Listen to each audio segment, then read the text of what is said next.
Hey guys, and welcome to Anchor to Truth. Today we are diving into chapter 39 in the book of Jubilees. So let's get started. All right, let's do it. Start in verse 1. And Jacob dwelt in the land of his father's sojournings in the land of Canaan. These are the generations of Jacob. And Joseph was 17 years old when they took him down into the land of Egypt. And Potiphar, a eunuch of Pharaoh, the chief cook, brought him. And he set Joseph over all his house, and the blessings of YHWH came upon the house of the Egyptian on the account of Joseph, and YHWH prospered him in all that he did. And the Egyptian committed everything into the hands of Joseph, for he saw that YHWH was with him, and that YHWH prospered him in all that he did. I guess there's a few possibilities with this. So we know we're getting into the story soon to be, right, about Potiphar's wife. If you read the canon, you already know where we're going with this, right? You know what's about to be happening. So Potiphar's a eunuch. So is this one of those situations where he already has children and then became eunuchified, or or I don't know. I guess I'm just curious what the point of having a wife is as a eunuch, because the purpose of being a eunuch, right? Like that's kings and pharaohs and things like that. They would appoint eunuchs over their harem or whatever, right? Like all their wives, because they knew they couldn't do nothing. Right. So I don't know. Help me understand or get a different perspective on what's up with him having a wife. What is happening here? What is happening here? I mean, it seems as very much as though, as that was his job with the pharaoh, with the king, was, hey, you know what? This is what happened to be in your employ. This is my new lifestyle. It doesn't preclude you from falling in love, from having a relationship, from having somebody to, be in your house, cook, clean, help, be a partner, be a confidant, have some pillow time.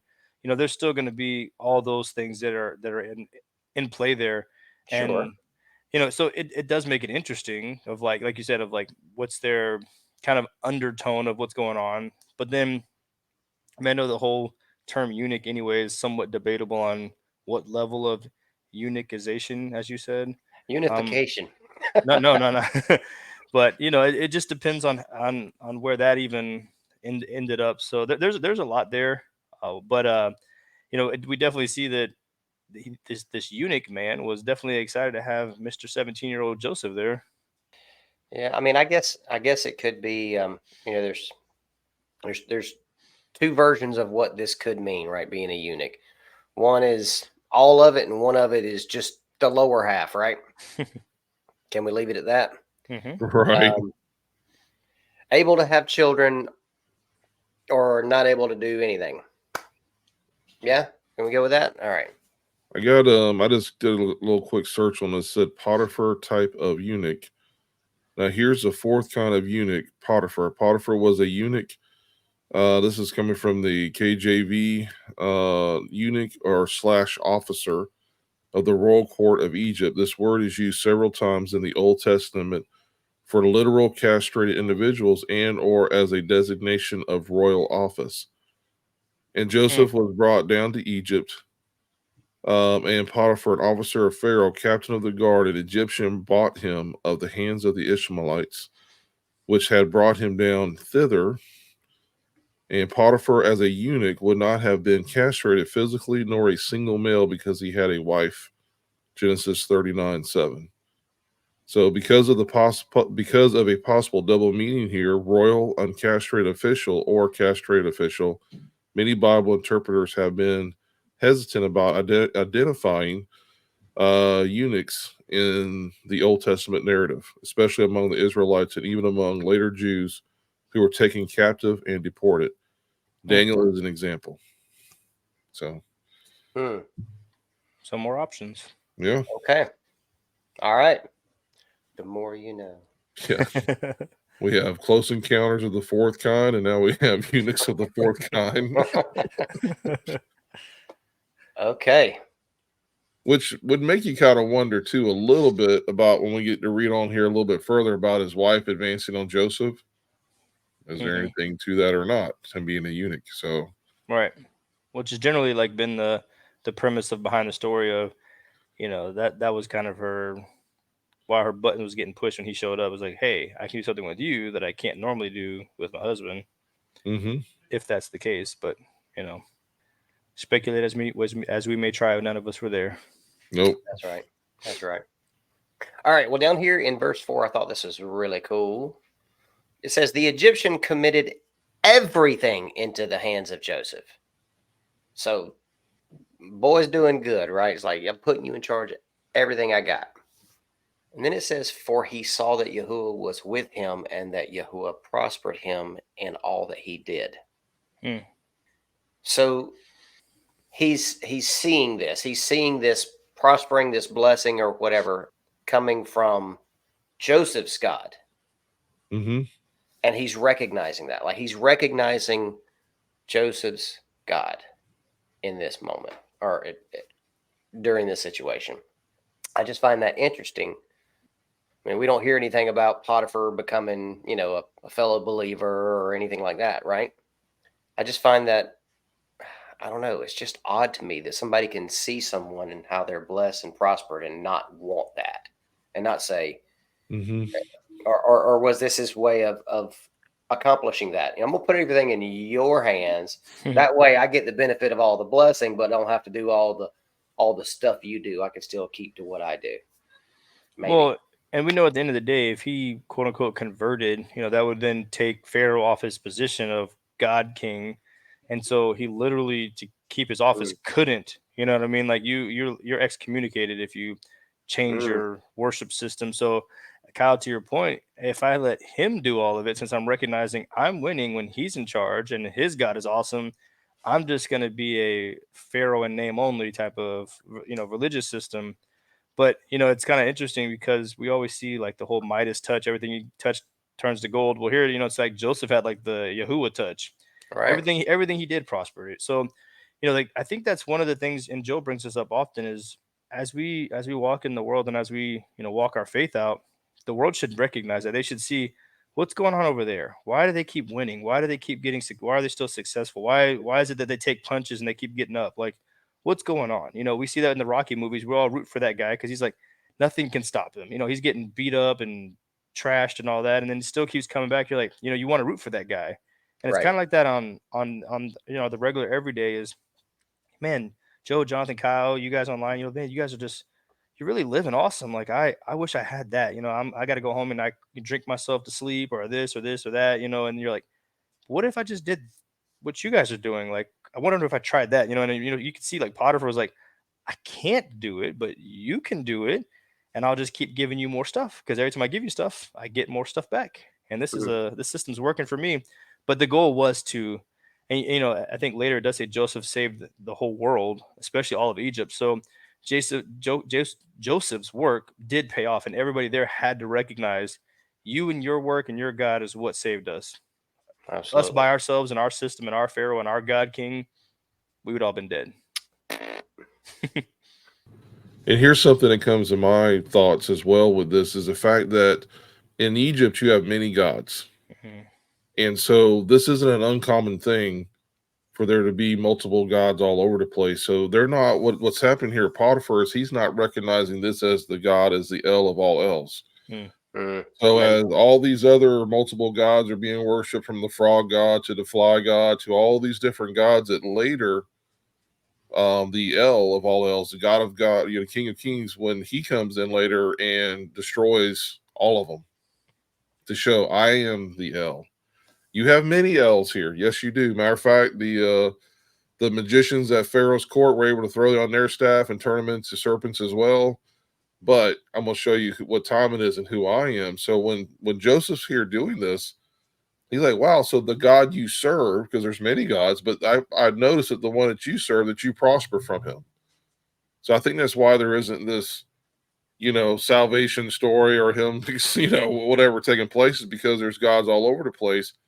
He's just not accepted as the El of all Els yet, Mm. which is why I think that when the father shows back up in Egypt with Moses, he's like, you know what, I'm going to put a squash to this, and I'm going to show everybody who I am. I'm going to show them I'm not a territorial God either. Mm-hmm. Because a lot of the gods they had in Egypt were territorials. Like their gods were to this location. So that was a big deal, that when the God of Moshe takes him out of Egypt and he's still with him, wait a minute, your God can travel?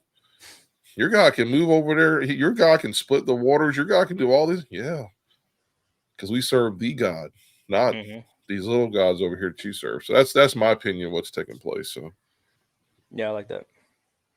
Yeah, me too. All right, Joe, get us going in verse 5, brother. all right, let's do it.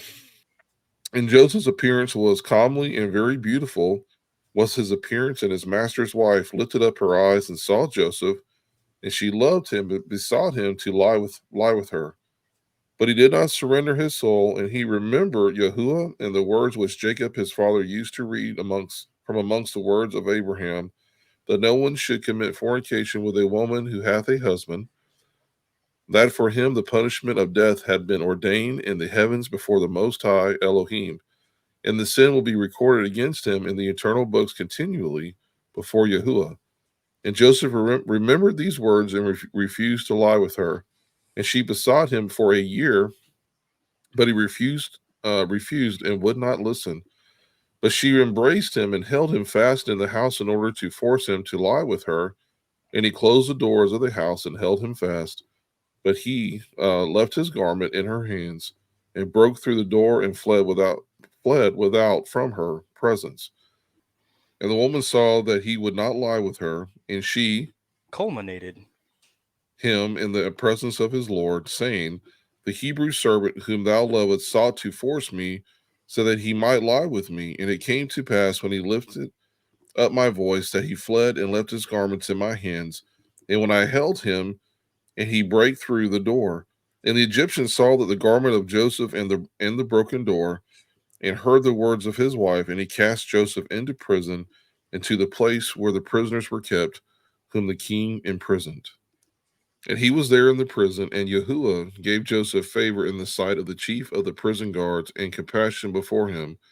For he saw that Yahuwah was with him, and that Yahuwah made all that he did to prosper. And he committed all things into his hands, and the chief of the prison guards knew of nothing that was with him, for Joseph did everything, and Yahuwah perfected it. Good stuff. Mm-hmm. So I like that it starts off in verse 5, very much like the same way you kind of get that definition from David. Oh, he's a good looking guy.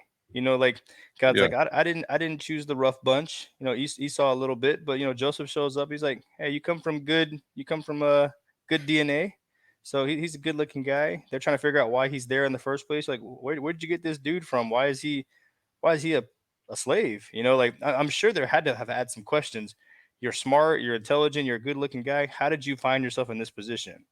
He never talks bad about his brothers. I mean, we know that from later in the story. He never says anything evil against them or any ill intent. He just does his job while he's there as a servant to Potiphar. And what does he get for all of his hard work and all his time? He's getting the same treatment his dad got. Every time he goes somewhere, they're trying to mess with him and trying to kill him, trying to get him to sin, trying to get him to fall. So he shows up here doing what he's supposed to do. Potiphar's wife, she gets the whole movie dramatic scene. Oh, Joseph. Oh my. Too funny. One of the things that I would really credit his family for, though, was the fact that at the age of 17, he's got it, like you said, he's got it going on.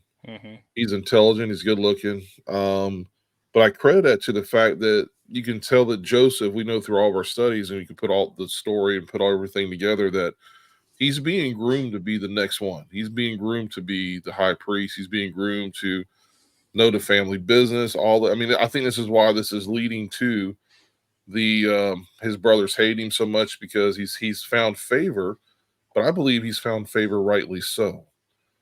And so, you go back to the oldest brother and the sin that he committed, and, everyone else has kind of got their thing going on. But Joseph was set apart of the group of the 12. And I believe the God's like, yep, that's my boy right there. Yeah, Judah, Levi, you guys are going to be a part of the kingdom coming up. Matter of fact, Judah, the King of Kings is going to come through you. Levi, you will always serve before me. Your ancestors will always serve before me. But Joseph, for this special time, is being prepared for this purpose. And whenever I would read the regular canon part of this, you can't help but almost think, well, was God was he cocky? Was he arrogant? Was God trying to humble him? I don't think. And then, after reading that and kind of putting the story together, I'm like, no, Joseph was a good guy. It's the same with Jacob, heel grabber. He's the manipulator. He's always like, no. When you start reading through Jubilees, you realize Jacob was a really good guy who kept all of God's commandments, who kept his ways pure, who literally did not take a wife till he was 63 years old. I mean, this is a man that's serving the Father. We see Joseph from a very young age.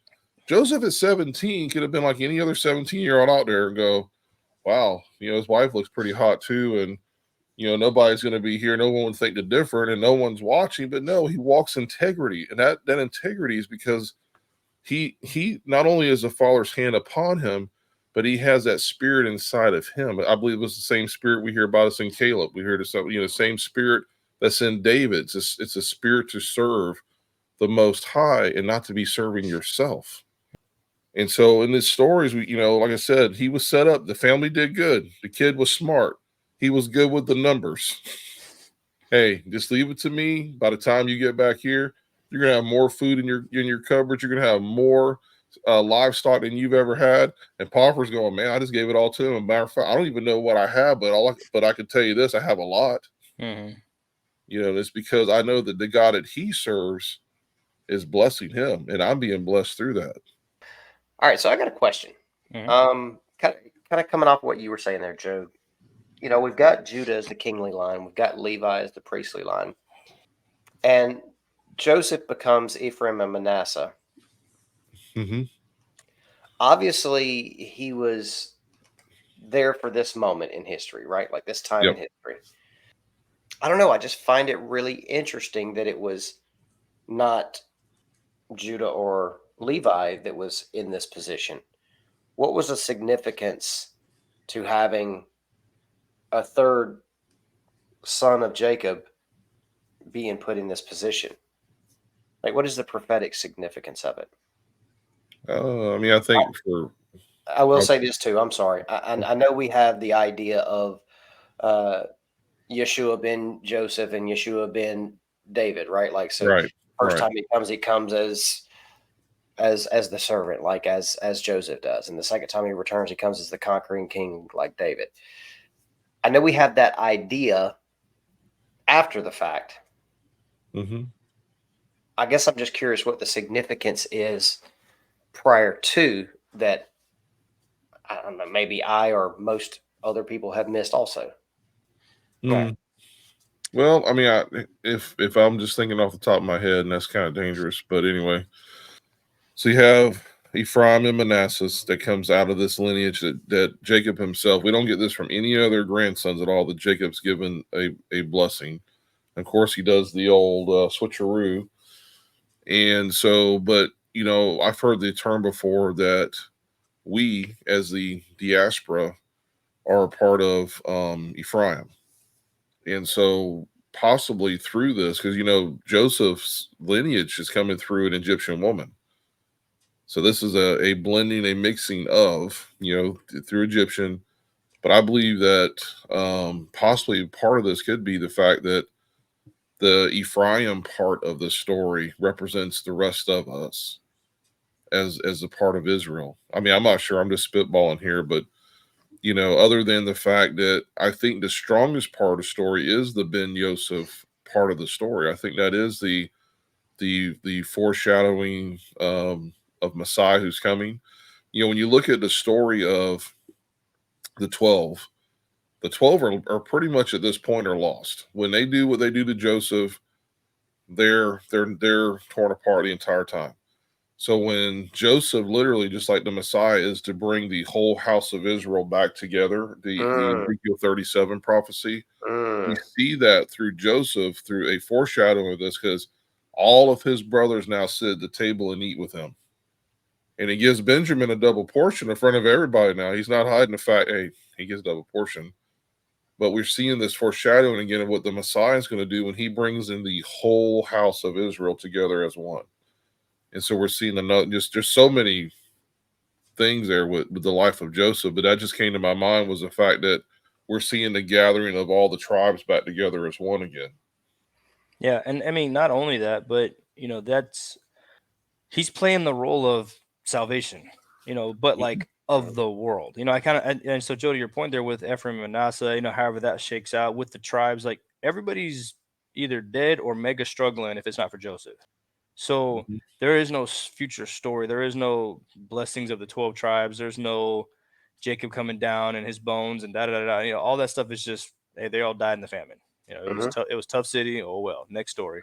Where when you see Joseph showing up, he's very much so probably in that category of type and shadow, but also he's another example. That's why you never go through the 12 tribes and you're just like, nobody ever forgets Joseph. You might forget Issachar or Naphtali or one of those names, Or that's Dan, or Zebulun. Yeah. Sometimes, I'm not saying that they're not important, but they kind of get pushed to the back a little bit where, like Joseph stays at the top, Levi, Judah, Reuben for bad reason. But, like we do remember some of the names, and we do remember, oh, this is the priesthood. Okay. And this is the such and such. And, Yeshua came, and yeah, he was born of, lineage of Judah and Levi, but he almost kept himself like distant from that. He never said, aren't I a Levite? Aren't I a Judah person? A Yehudim.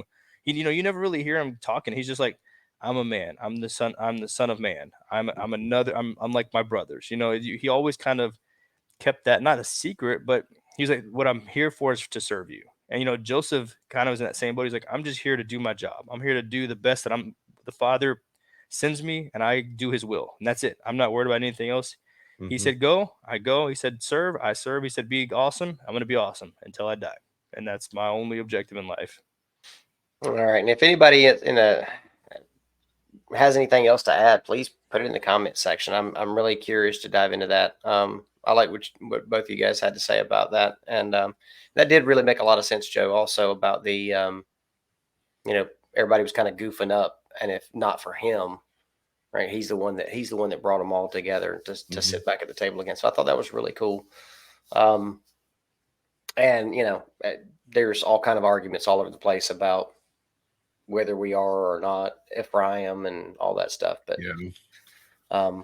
yeah, very cool, man. Very cool. So yeah, if you got any thoughts on that, guys, please put it down in the comments. We'd love to hear what you have to say. And there's no thought that's not smart enough to say, because I'll be vulnerable with you guys this whole time to today. Right now, I thought Ben Joseph was his dad. So I just learned something today. Oh, really? I was like, oh, this whole time we're talking about Joseph from the 12 tribes? Oh, that's new. Oops. Okay. All right. Cool. Okay. What about this in verse 6? But he did not surrender his soul. Now, I've heard it said before that the soul is the mind, will, and the emotions, right? But can you pull that from scripture where it defines soul as being that? So I don't know. I find that being very interesting. He did not surrender his soul. It seems like it's saying his mind, his will, his emotions. Yeah, I would say so. I mean, it's the core of who we are. I actually read through that. I kind of it's funny that you highlighted that was the one that's been on my list to like bring up was, I actually took it another direction of whenever you are intimate with somebody, that's those two beings becoming one, and you are essentially attached at the soul level. You're one flesh, one body, and so whenever you break it down like that, and I know some groups will call. I mean, I'm not big on titles and names, but they'll call it soul ties. And I mean, Right. there for sure is the reality of you and another person engaged. You're connected now, whether you want to be or not. Right. The other stuff that goes with that, maybe not so much, but that part for sure. And so, whenever it's saying that he didn't surrender his soul, he's like, "Hey, I'm going to stay pure. I'm going to stay me. Like, if I engage with you, then it's not me anymore. It's we. And how do I go about having a me and you with you got a husband? That's not going to work. There's no proper protocol for that. There's no example of that. That's why later it tells you that's super duper sin, and it's on the book of yuck continually. I don't even know what that means. That means like all the time they're remembering how bad you are or something. But yeah, it was like, don't do that. Yeah, I agree with that, Jonathan. I think that literally means he didn't give of himself, like his fullness unto her. And again, this is going back to his raising, how he was raised, as it says right after that And he remembered Yahuwah in the words which Jacob his father used to read from amongst the words of Abraham. You know, so that right there is like, you know, at 17 years old to walk in that kind of wisdom is incredible. You know, we know with Abraham was called out at the age of 14. You know, God was already speaking and pointing at Abraham at the age of 14. So this isn't an uncommon thing, but it's cool that he said he remembered. This is why it's so important for parents to raise up their children in the way of our Heavenly Father. You know, and it's like, so I think that's important. What if he'd never been read this before? What if he was never taught this before and he just didn't know, and he finds himself in Egypt in this situation, and you know what I'm saying? So how important is it that we share that we for our children and our grandchildren, and how important is it that we share the word of God with them so that it's written upon, it starts, I mean, I know it'll be written upon our hearts permanently at one point, but you can see here that we can say that this was written upon his mind, his conscience, to know, hey, by the way, this is a really bad thing. This isn't anything to play with or to, you know, even get close to, you know, because I'm going to get burned on this one if I do. Because it says right there, it says that no man should commit fornication with a woman, right there, who hath a husband, for that for him the punishment of death hath been ordained to in the heavens before the Most High Elohim, and the sin will be recorded against him in the eternal books continuously before Yahuwah. So there we get more evidence of there being actual books in the heavens. Just like when we go back to Revelation, it says in the day of judgment, it says, and books were opened. It's like, there you go right there, folks. This is telling you right now, there truly are things being written down about our lives in the heavenlies. With all the sin in the world, what font do you think that's in? Oh, I don't know. Hopefully they've upgraded to at least a floppy disk by now. So, Lord have mercy. yes, we need it. How about this woman, man? She's persistent. She There besought she him, is. besought him for a year. Like, give up, lady. Like, really? I can't imagine she'd be a bad looking woman either, right? No. So, I mean, you know, a little bit to Joseph's credit, he's a catch. You know what I mean? So he's got to go home at the end of the day and be like, yes, while this is a struggle, while this is probably really hard, you know, the desires of the flesh are generally stronger than the desires of the spirit, right? Of what you want to do, the man that you end up giving into. But you know, Joseph probably went home and was like, okay, God, I'm doing everything for you. This is just a test because that's how actually awesome I am. Of course she wants me. I mean, I'm actually literally touching stuff and multiplying it and making things better. Everything I do is awesome. But it said later that it was like because Yahuwah's hands were upon it. You know, it's like it wasn't, I'll skip way down there. It was in 13 and it says, and Yahuwah perfected it. So he was doing the work. Like he was actually physically going out there and like touching stuff and fixing stuff. But Yahuwah was the one who perfected it. So, you know, it's as bad as the story is, it's right for her to want that kind of man because that's what men should be. And, you know, we should be in that position. Now, obviously, want after your own man, go make him, you know, her job was to make her husband better, not to go get another guy. But, you know, he truly was in the position of, I'm a catch. I'm winning at life right now. And so it's no wonder that she's intrigued. But, you know, obviously we're dealing with way mega sin right now and not any kind of positive action. But I hope in that story he at least got to pat himself on the back a little bit. you know, man, one of the things I love about us doing this is we get to go off on however many tangents we want to and side trails. And I think you just made a really awesome point, dude. And I know it's related, but not related to this particular passage. And you made a point about you know, you're supposed to support your man, you know, build him up or whatever, not go get a new one. I think, man, women need to see that. Like women these days, they're so quick to jump ship and go to something that, you know, grass is green on the other side, right? But it seems nowadays just kind of part of our culture, you know. Oh, he ain't nothing. He da, right? Well, how lazy is that? Like you're not doing your job. Your job is to support him and be there, be his helpmeet and whatever.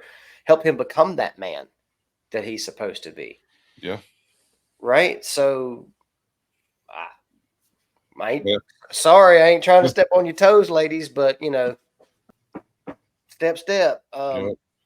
There's Mama says you dead. She says he's bona fide.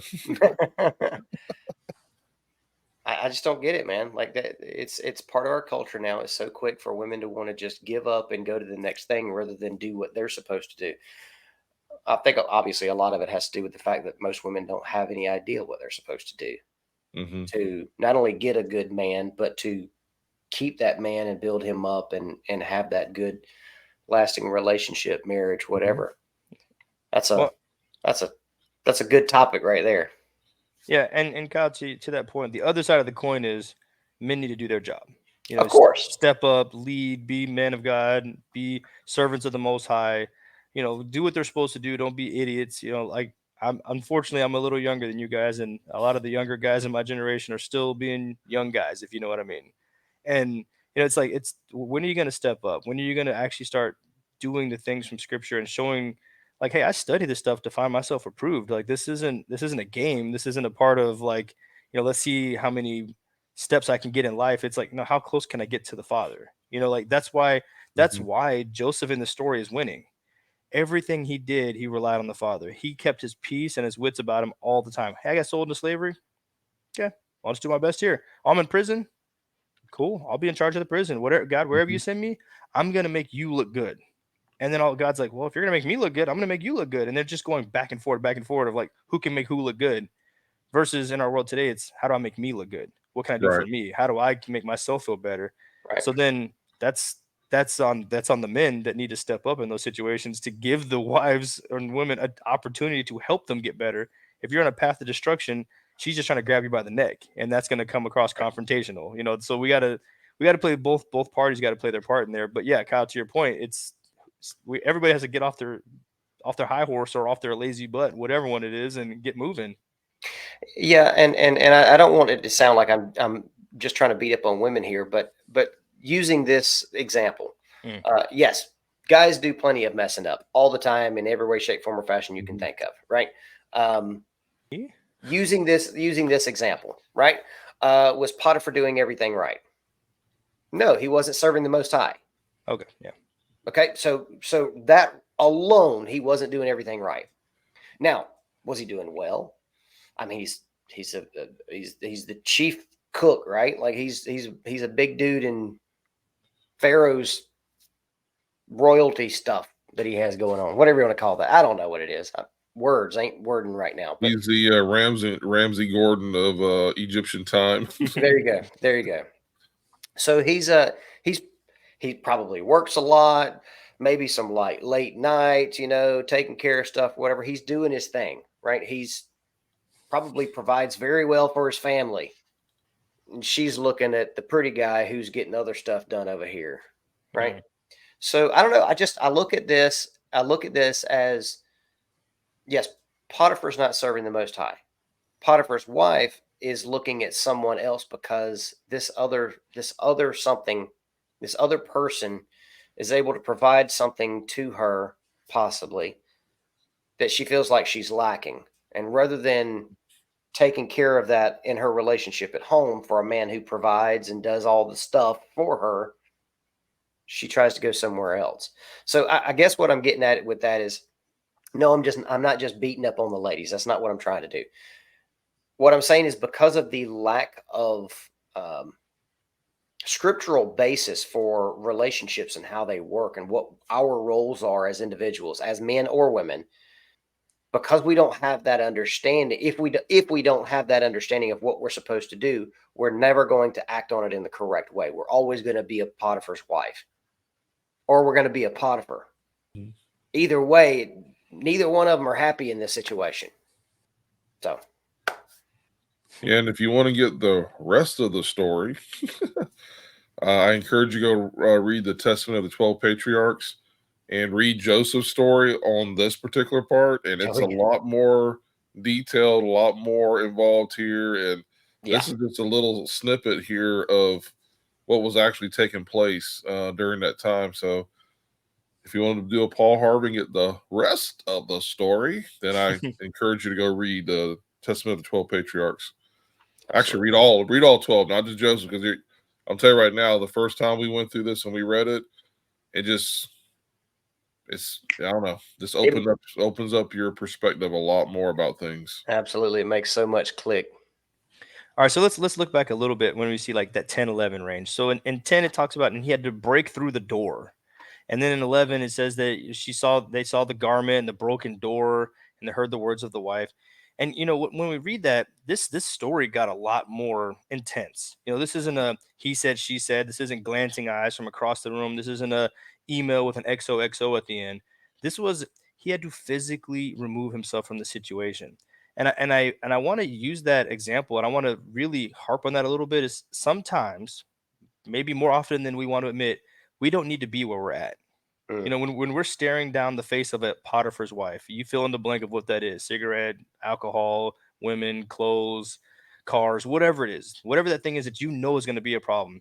Sometimes you need to literally, physically get out, remove yourself from that scenario, from that opportunity, from that potential, because it's going to be an issue. And I'm not saying that Jacob would have ever succumbed to it, but he was at the point where it's like, this is now in his face. She's hugging on him, kissing on him, trying to get him all the way done. And he's like, whatever this is, I don't want any part of it. I need to be physically away from you. And it was at the expense of his own freedom. You know what I mean? Like, he had to give a lot, but what he did was he received even more. So the more that we give, the more that we set ourselves apart, the more that we're holy, all these words that we read through scripture, God's like, I'm only going to be there and take care of you through the process.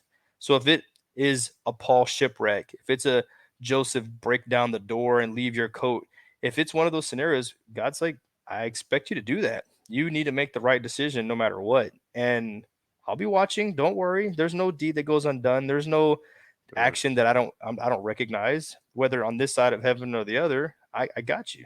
And so I think Joseph knew the Father has me in this situation. Wherever I end up is where I end up, but this is the right thing to do in this moment. Yep. I got a question. Was Joseph in the wrong here? Like, think about it for a minute. Like, shouldn't he have said something to somebody? I mean, he didn't cause strife. He didn't go and, he didn't go to Potiphar and be like, hey, you need to get your woman, He didn't do any of that stuff. He kept his mouth shut about the whole situation. Like, he could have been telling other people, hey, help me get out of this situation or something, right? Like, he didn't bring up any of this stuff that this has been going on. He just didn't give in. He continued to, keep his head down, stay focused on what he was supposed to do as his job or whatever, kept his mouth shut, and just didn't give in to her. Is he doing something wrong here by not saying something? I don't think so, because we got to remember that he's working for the chief guy here, for Potiphar, the chief cook. Mm-hmm. You bring an accusation against Potiphar's wife that makes his house look bad. It makes the service unto Potiphar or Pharaoh look bad. It starts looking bad all the way across the board, whether it's true or not. I'm glad you brought it up, because here's something interesting that happens. If you go to verse 10 with me. I mean, he could have said, I'm pulling 10 up. He could have said, hey, man, can you move me to another location? Put me in somebody else's house or something, But anyway, go ahead. Right. Remember, he's a foreigner in a strange land. And at the end of the day, he's still a Hebrew dude that, again, I encourage everyone to go back and read the story in the 12 Patriarchs of Joseph's story, because he explains a lot more in there. Mm-hmm.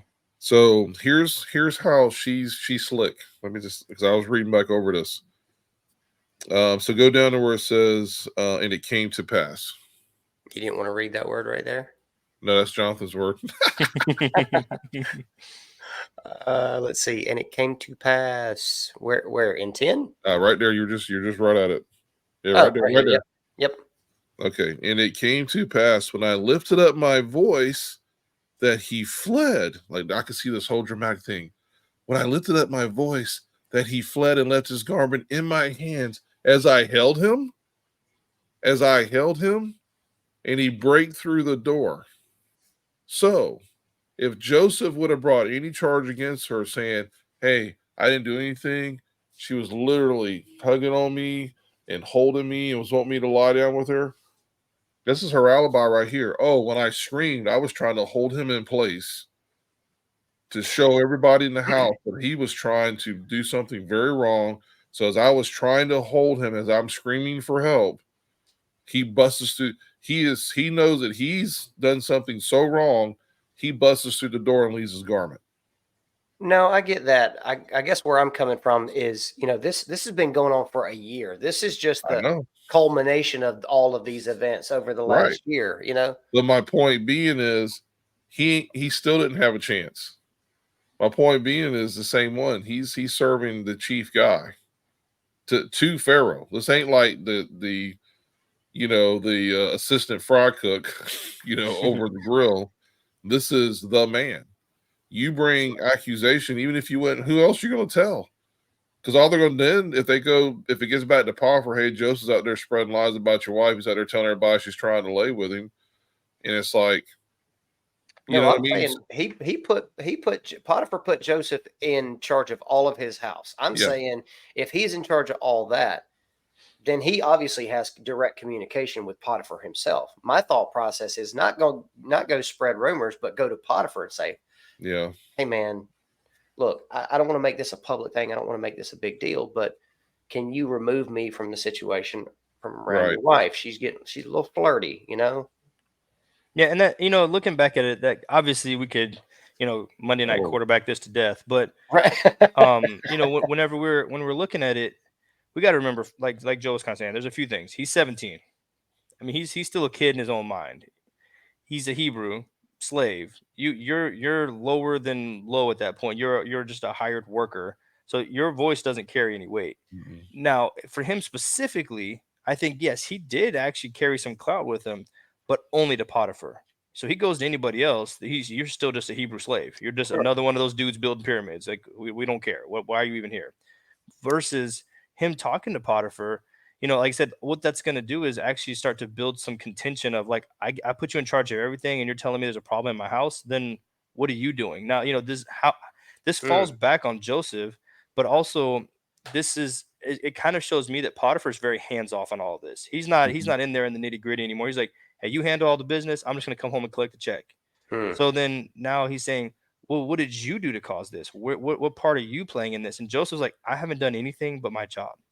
So I think he's in a very precarious situation where there's not it's a catch-22. There's no winning there. You do what you're supposed to do and you just deal with her and hope that goes away. You make a scene and make everything blow up. You're not going to be in that position that you're in, and you're not going to have that same reliability. You're always going to be that asterisk by your name. Joseph, the guy who likes my wife, and that's a stain in your mind. You're never going to be able to get that out. So I'd say at minimum, he was struggling with with what to do.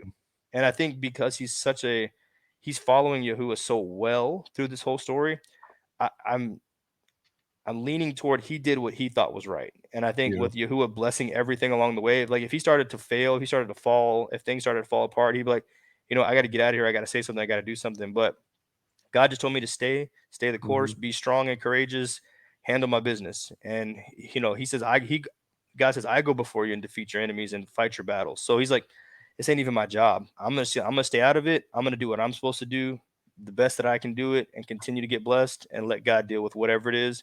And I think that's why it played out the way it did. Otherwise, he wouldn't have went to the cool prison with the extra stuff. They would have Cool prison. they would have shipped him off. Like honestly, Yeah. they would have sent Oh, him to they war. could have easily executed him as well. Yeah, that could have went way worse for him. So Yeah. I think there was just a level of he had faith and he trusted God, and he didn't want to do what he was doing, but he didn't want whatever the alternative of not following God was.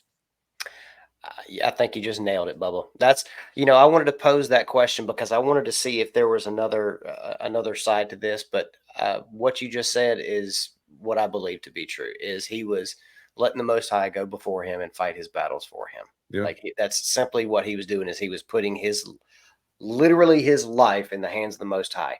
Yep. Regardless of what happens around me, I'm just going to stay the course. I'm going to stay where you put me. And good, bad, or indifferent come my way, I'm going to take it all in stride and trust you and have faith in you and walk this out as righteously as I possibly can and know that you got all the rest. And I think that's what we see here. Yeah. And Kyle, if you'll back up a little bit, your shirt says it all right there. Yep. Be still and know that he is God. So, That's right. yeah, here's the thing, too. Again, alluding back to the Testament of the 12 Patriarchs, if I remember correctly, Joseph actually was praying that God would remove him from that situation. Yep. So as he's praying for that, and you might say, well, he ended up in prison, but it got him out of the situation. I mean, seriously.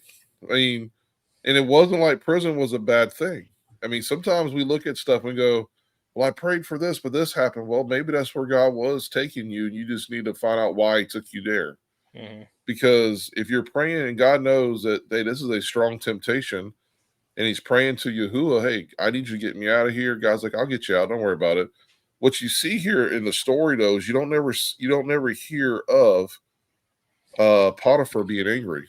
What you hear is, what you kind of read between the lines is, yeah, kind of suspected it. I know you're not, I'm not going to send you to be killed because I could easily. You're a foreigner in a foreign land. He says, but guess what? Joseph, you've been so good to me. This is that conversation we never hear is that, and then of course we can put anything we want to in this. But to me, it's one of those conversations like, Joseph, you've been good to me. I understand, but I got to save face and you got to go to prison, but don't worry about it. You're not going to the dungeon part where all the rats are. I'm going to send you to the good dungeon, or the good prison, so to speak, is what we call the good prison. Is that what you call it, Jonathan, the good prison? I forgot already. Oh. Try not to think about it.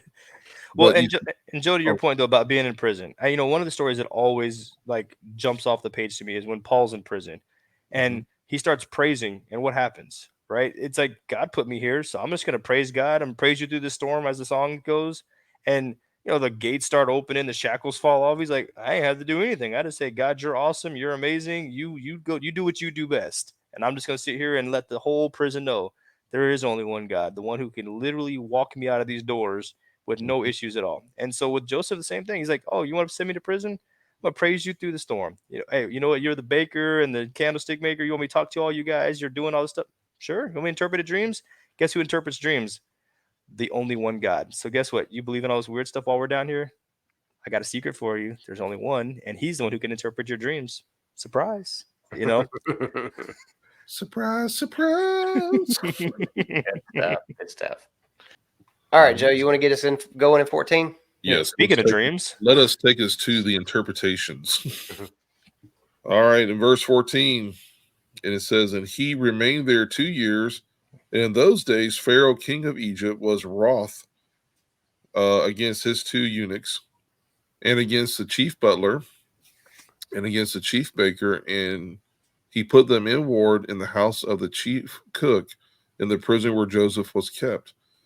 And the chief of the prison guards appointed Joseph to serve them, and he served before them. And they both dreamed a dream, the chief butler and the chief baker, and they told it to Joseph. And as he interpreted it to them, so it befell them. And Pharaoh restored the chief butler to his office, and the chief baker he slew, as Joseph had interpreted to them. But the chief butler forgot Joseph in the prison, although he had informed him that he would befall him, and would not remember and did not remember to inform Pharaoh how Joseph had told him, for he forgot. Isn't that convenient? Yeah, you always take care of those who take care of you. That's the rule. How convenient. Okay, so check this out about where it mentions the chief cook. It says we've got chief cook mentioned right here. And I was trying to figure all this out, but it seems like what this is saying is that Joseph was put into prison, into the place where the prisoners were kept, whom the king imprisoned. So anybody that the king imprisoned, or any of the royalty imprisoned, this was a place for those individuals, right? This is not your typical, somebody's out drunk on the street and they get locked up. This is something completely different, right? So anybody that the king and I'm gonna throw in the royalty imprisons, this is where they go. Because if we go over here in verse 14, it says, Pharaoh was wroth against his 2 eunuchs. So Pharaoh threw some folks in there. The chief butler and the chief baker was thrown in there. And he put them in the ward, the section the area in the house of the chief cook. So in the prison where Joseph was kept. So in other words, there's sections to this prison also. And the chief cook, Potiphar, had a section where he could put people if he wanted to. So this is Potiphar's ward, and the chief butler and baker were put in that same scenario, same situation over there. Yeah. I don't know if the other part was overflowing or what, but anyway.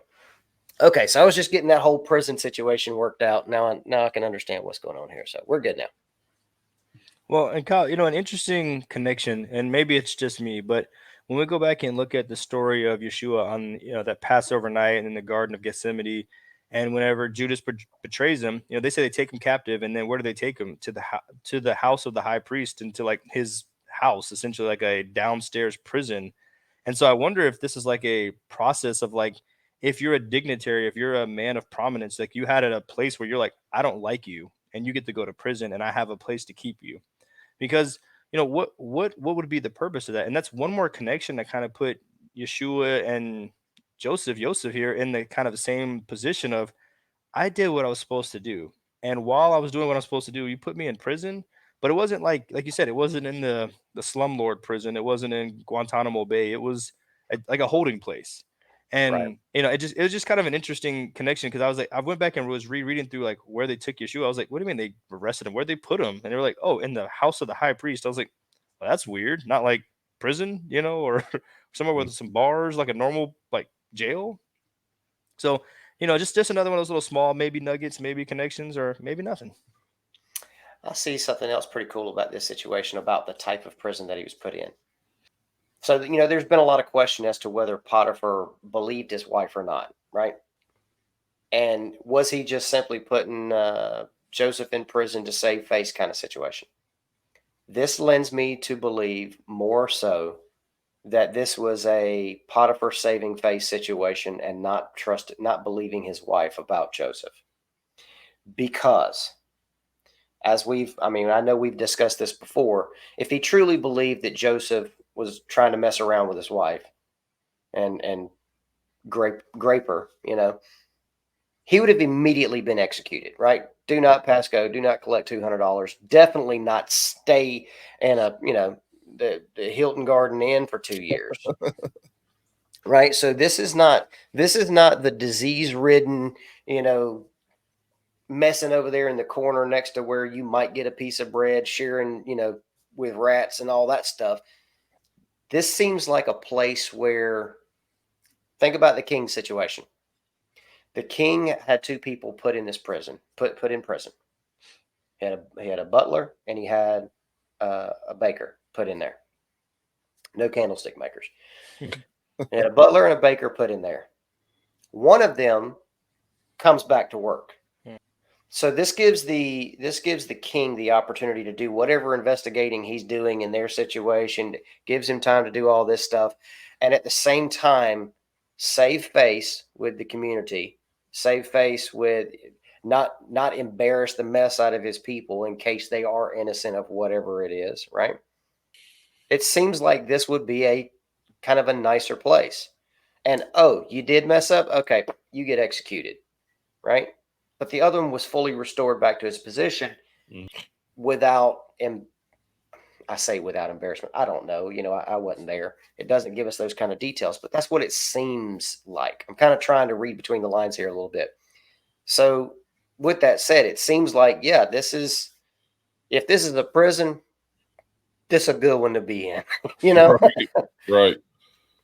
So. Yeah, and also I believe from the canon it says that they call him the butler in here, but in the canon I believe he was the cupbearer for Pharaoh. So that's a prominent position, because the cupbearer would actually be the first one to taste of the wine or taste of the fruit to make sure there's no poisons and stuff like that.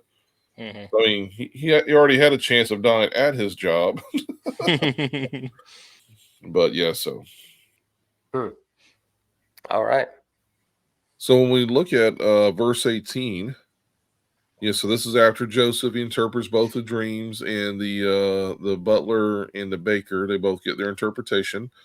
And we know that the chief butler, or AKA the cupbearer, He's restored. And then it says in 18, but the chief butler forgot Joseph in the prison, although he had informed him what would befall him, and did not remember to inform Pharaoh how Joseph had told him, for he forgot. It made me think about it a little bit. It's like, is this again the hand of the father moving on Joseph's behalf?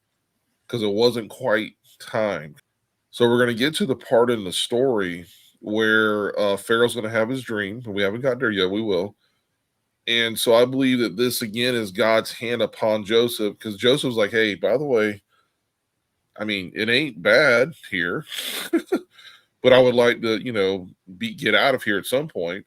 Hey, would you remember me? Please remember me. Oh, yeah, I got your back, bro. Don't worry about it. But it says he forgot. And I don't think he intentionally forgot. I don't think he was, this was a purposeful thing. It doesn't read that way. It really does read. He literally forgot. But what if that was, again, in God's timeline in Joseph's life, just like God's timeline in all of our lives and whatever he's having us to do, things aren't going to happen all the time when we want them to happen.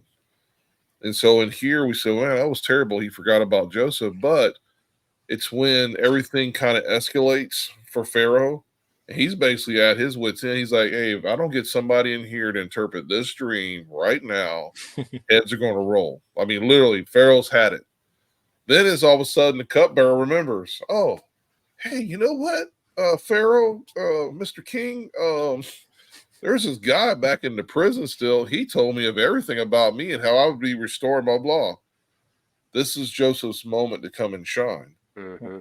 So for me, when I read this, I don't think it was intentional. I don't think it was him trying to cover his own butt or maybe not trying to mention about anybody else, but he's just happy. I think literally this is, again, we see the hand of God saying, nope, not quite yet. Because I've got this dream I'm going to give Pharaoh, and I'm going to let him stew for this for a little bit. Matter of fact, I'm going to let him get a little bit upset so that when my boy Joseph shows up and gives it to him, it's going to be like, oh, that's it. Mm. You know what I'm saying? It's like, so this is God's timing and all this. So I just kind of wanted to point that out, that because I went back and forth. My brain's like, did he really forget? Or did he was he just like, oh, I'm sorry, I forgot. No, I think this, again, we see God's like, not yet. When the time's right, don't worry, Joseph. Like you were saying earlier, Jonathan, hand to God, timing, all that stuff. Guess what? Now it's showtime. I like that. Yeah. Most times his timing is always perfect, especially for blessing and judgment. Exactly. Hey, Kyle, if you don't mind, can you pull up the end of this chapter here? So if you guys didn't notice as you're going through this, this is a real life, 100% accurate depiction of Joseph. Just in case anybody's wondering and you're scrolling through later. Isn't he lovely? But no wonder she thought he was. Oh, look at those big eyes right there. Wow. What is this, the big bad wolf? What big eyes you have. Look at those big pythons he's got there, man. Those arms, man. He's like, yeah. Are you kidding me? His eyeballs as big as his shoulder, just about. Yeah. Oh man, yeah, I couldn't help it. As I was scrolling through there, I was like, "Oh, that's somebody drew that with Microsoft Paint." But yeah, so as we look at this story, this all starts with Jacob. It starts before Jacob, of course, but this part of the story starts with Jacob. When he's on the way up to Laban, he has a dream, and it's of the ladder, and he sees, the angels ascending and descending. He sees all this cool stuff, and so later when Joseph's talking about his dream, Dad's like, yeah, I'm gonna need you not to say that because that's weird and no one's gonna like you, and it sounds like you're in charge and everybody else is like gonna serve you, and that's not gonna work. I don't think that's not what God showed me. And so Jacob had to take that on faith of, my son's onto something. It doesn't make sense to me. Because it doesn't make sense to me doesn't mean it's wrong. So Jacob had a moment of fatherly humbleness. But what Joseph had to do was continue to walk out this story of, Big Daddy Jacob is looking at me crazy. My brothers are looking at me crazy. I'm the only one. I am on an island. I'm on the top of a mountain by myself with this quote unquote crazy dream. What do I do with this? Serve the Most High. And then so as he continues to walk this out, he's literally living his life on an island by himself, saying, if it's just got to be me and God, then it's just me and God. That's it. That's all I'm going to focus on. And so what gets him through all these moments with Potiphar's wife, with being a slave, with getting thrown in a pit, all this stuff, it's me and God. So that's what I got to rely on. And as he gets all the way to the end of the story, and he's like, "Oh, these two guys have a dream. Go figure." Wouldn't that just be like God to start my story with a dream that got me into all this trouble, to then now put me in a situation where guys want me to interpret the dreams? Last time I did that, it got me shipped off. So I don't want to talk about your dreams, but he's like, it's me and God. So he prays and he's like, I think I have an interpretation for you guys. It's from God, though. This isn't from me. Don't try to give me any credit. And Joe, to your point, I think that's why we get he forgot. I think he literally did forget. And it's because it's going to be God gets all the glory. Man's not going to get glory. This isn't a 21st century movie where it's like, and then I told it to the cupbearer, and then he went to the Pharaoh, and he whispered in his ear, and then I got out, and then surprise. It was more of a, I'm here till God's done with me. And I'm here until God's ready to use me again, because I'm a part of a big, giant, mighty story, just like each one of us are a part of a big, giant, mighty story. And it's got to be us and God. It's got to be a one-on-one relationship where it says, where you send me, I will go. What you ask of me, I will do. Send me. I'm ready. I'm prepared. I'm going to run the race according to the rules so I may compete for the prize. And that's exactly what what Joseph shows us here. Amen. And with that, we will see you next time for chapter 40 in the book of Jubilees. God bless. Shalom. Ciao.